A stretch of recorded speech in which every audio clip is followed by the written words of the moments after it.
Bonjour et bienvenue pour un nouveau voyage culinaire. Aujourd'hui, nous restons en France avec les financiers. Pour ce plat, vous aurez besoin d'une casserole, une passoire, une spatule,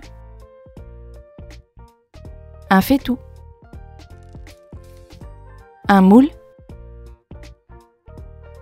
et une cuillère.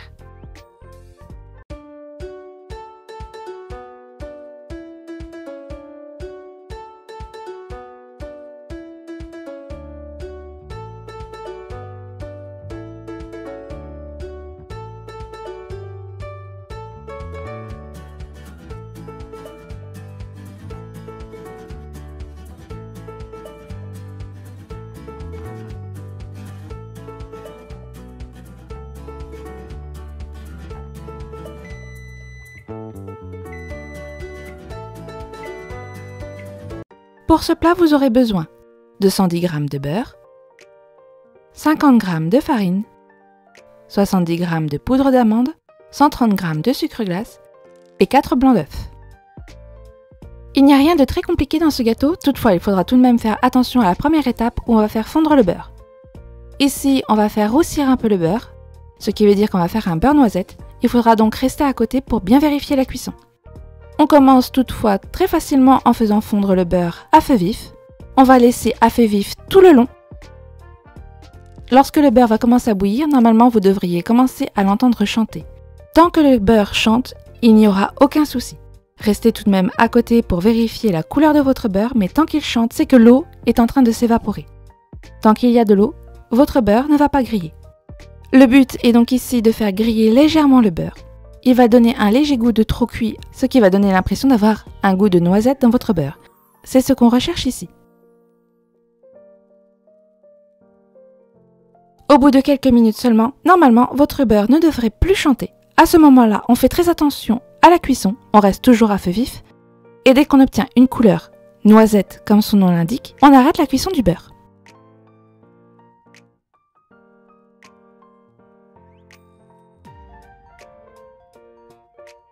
À la fin, il faudra passer le beurre. Puisqu'on a fait griller un peu le beurre, il y a forcément du dépôt dans le fond. Et on ne veut surtout pas de ce dépôt dans notre gâteau. Et on va laisser refroidir le beurre. Pendant que le beurre refroidit, on va s'occuper de notre gâteau. Ici, j'ai tout tamisé, la farine, le sucre glace, ainsi que la poudre d'amande. C'est tout simplement pour éviter les grumeaux. Normalement, lorsqu'on a une pâte épaisse, les grumeaux s'en vont tout seuls, mais puisqu'ici, on a uniquement du blanc d'œuf pour pouvoir mouiller notre pâte, il vaut mieux tout de même tamiser à l'avance. Ici, j'ai tamisé également la poudre d'amande, mais vous n'êtes pas obligé. Si vous avez de la bonne poudre d'amande, normalement, les petites boules devraient disparaître très facilement. Ici, je tamise juste par précaution. Et surtout pour la poudre d'amande, le petit fond qui restera dans votre passoire, on le remet avec le restant. Ce n'est pas à jeter, c'est bien de la poudre d'amande.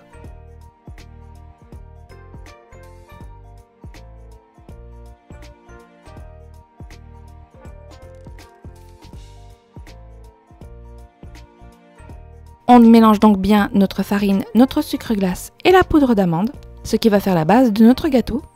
On veut juste mélanger pour être sûr que les goûts soient bien répartis.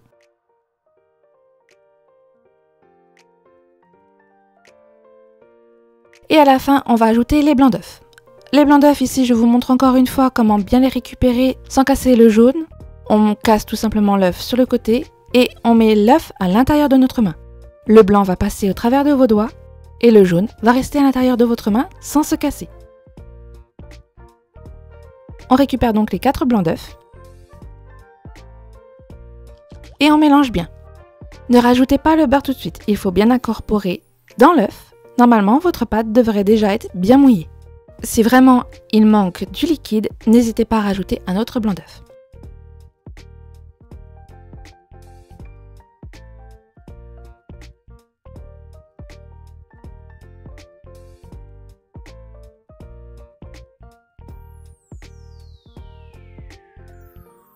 Entre-temps, notre beurre, normalement à refroidir, il devrait être à peu près à température ambiante. On l'incorpore donc à la pâte. Et surtout, on mélange jusqu'à incorporation totale du beurre. Ici, on le voit, la pâte a tendance à flotter dans le beurre.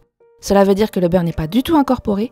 Il ne faut plus du tout que la pâte flotte dans le beurre. Si vous voyez un petit liseré de beurre, c'est qu'il faut continuer à incorporer. Pour incorporer, il suffit de mélanger et le beurre va tout simplement boire petit à petit la pâte et donc se mettre à l'intérieur.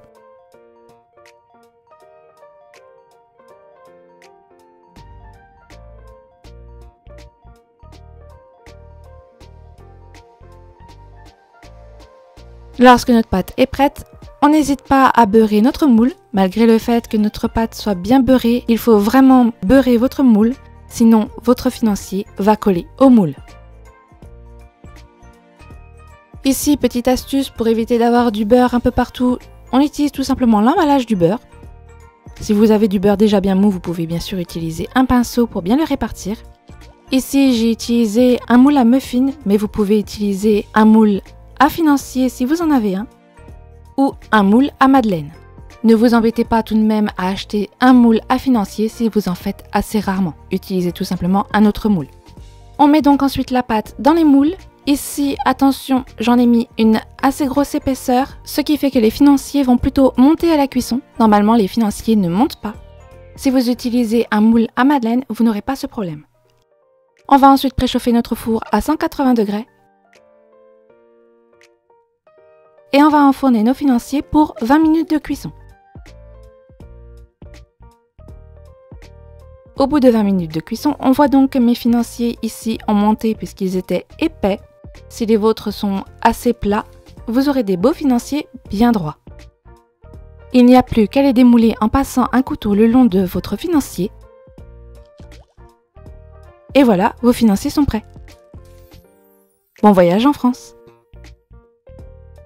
Ici, pour accompagner les financiers qui sont tout de même assez simples à réaliser, j'ai fait en plus un chocolat chaud. Ici, j'ai choisi de mettre du chocolat au lait avec du chocolat blanc. Puisque je n'aime pas le chocolat noir, je mets à chaque fois du chocolat au lait. Toutefois, vous pouvez choisir le chocolat que vous désirez. Vous pouvez par exemple mettre que du chocolat au lait. Ici, en tout, il y a 100 g de chocolat, 80 g de chocolat au lait et 20 g de chocolat blanc. Vous pouvez également faire l'inverse. 80 g de chocolat blanc et 20 g de chocolat au lait, ou remplacer le chocolat au lait par du chocolat noir, voire même faire un mélange de chocolat noir avec un peu de chocolat au lait. Ce qui compte, c'est la totalité de chocolat à la fin. Ici, pour une grosse tasse, il me faudra 100 g de chocolat au lait. Vous répartissez donc le chocolat comme vous le désirez, et ensuite on le fait fondre. Et donc pour le chocolat, on va commencer par le faire fondre. Ici, je suis d'abord à feu vif, puis dès que mon chocolat commence à fondre, j'éteins le feu et je laisse mon chocolat fondre petit à petit pour éviter qu'il ne cuise.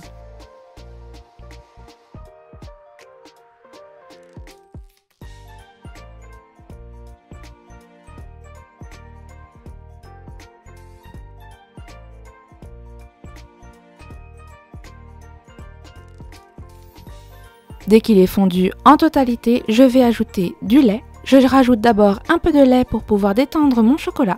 Et lorsqu'il est bien détendu, je mets tout le lait. On mélange bien pour être sûr que le chocolat soit bien incorporé dans le lait. Si vous désirez, vous pouvez vous arrêter à cette étape, mais attention, le chocolat au lait est ici très liquide. On aime bien avoir un chocolat maison un peu plus onctueux que ça. Ici, pour 100 g de chocolat, j'ai mis 20 centilitres de lait et je rajoute 10 centilitres de crème liquide. Et on n'hésite pas entre-temps à rallumer le feu lorsqu'on a suffisamment de liquide pour être sûr que le chocolat ne cuise pas à nouveau. Et si on veut réchauffer le lait, cette fois je ne l'ai pas mis à feu vif, je l'ai mis à feu moyen, c'est juste pour pouvoir chauffer mon lait le temps que je mélange. On vérifie bien que tout le chocolat est incorporé. Quand vous avez un lait bien chocolaté, on va pouvoir ajouter le restant.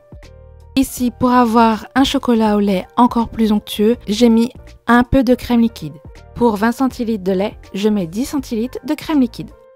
Et encore une fois, on remélange, on lisse bien.